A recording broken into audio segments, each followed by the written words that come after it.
This is Just in Case for AmericaNewscape, welcoming back Sarah Wisdom with a new episode of Yuma County Library Happenings. Hello, Sarah. Is there a library shot heard round the world you care to share with us today?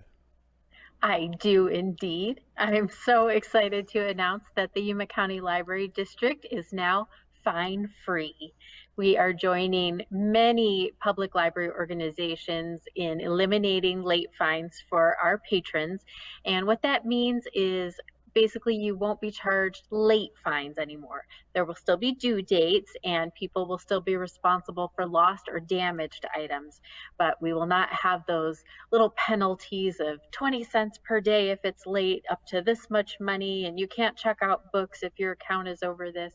We're not going to do that anymore. And we are so excited because we feel like this really provides the access that we're striving for. And in essence, the library board made that decision, the county board?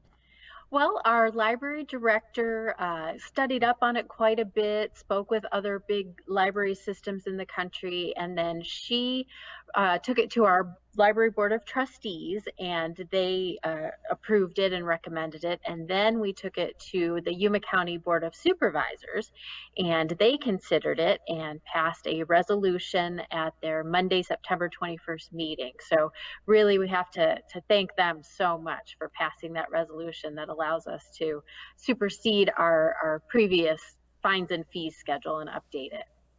Well, how cool. A lot more work than people realize. What else have you got for us?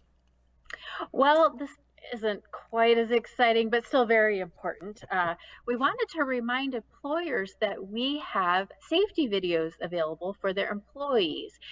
This was something that we worked on for a number of years, actually. We first tried adding physical DVDs to our collection, and what we found was they were either not available, or by the time we were getting them and getting them on the shelf, they were outdated and something else had come along.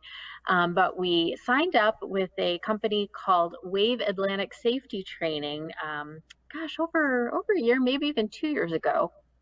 They provide streaming videos that employers are able to assign their employees. The employers can actually track their employees' progress. You can log into a dashboard view and see who's watched the video. You can add a quiz at the end for your employees to take if you'd like.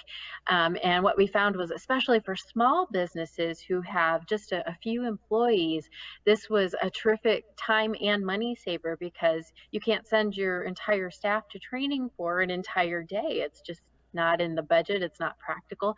Instead, you can say, hey, here's a 10-minute video I need you to watch, take the quiz, mark off that you've taken it, and your employees are up to date on the safety standards that you need them to know about.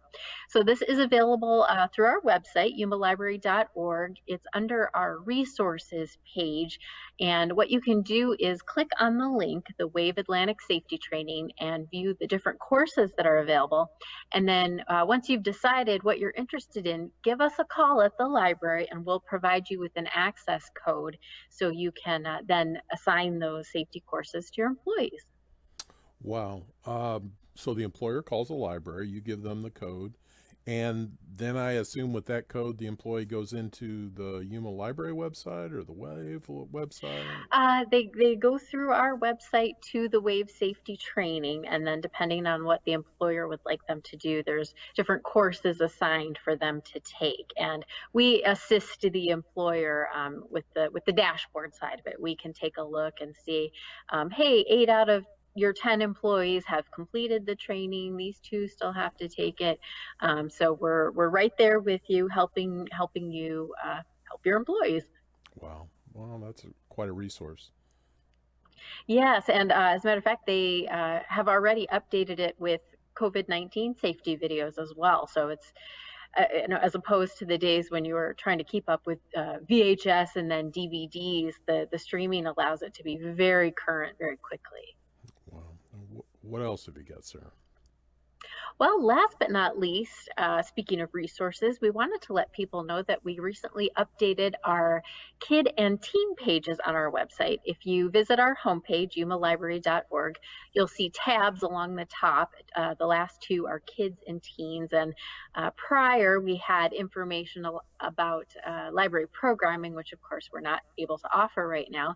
So instead, we went in and we made some really organized lists for kids and teens of different resources the library offers, as well as our resources for leisure reading. On the teens page, we have a link to a teen blog that our teen services manager maintains and invites the teens to submit artwork, fan fiction, book reviews, all kinds of things. So we just wanted to let people know that we have updated those pages, especially now that more and more students are going back to school and they may be looking for homework help or assistance with reports. We hopefully have put that all in one place for you and added a little description of what each resource offers to make it easier for our students. Wow, how neat is that? All right. This has been Justin and Sarah sharing a glimpse into Yuma County Library happenings. All links and additional information in this are available in this video's Read More. Thanks for joining us. Remember to support your local library, librarians, and their staffs. And please consider subscribing to this channel.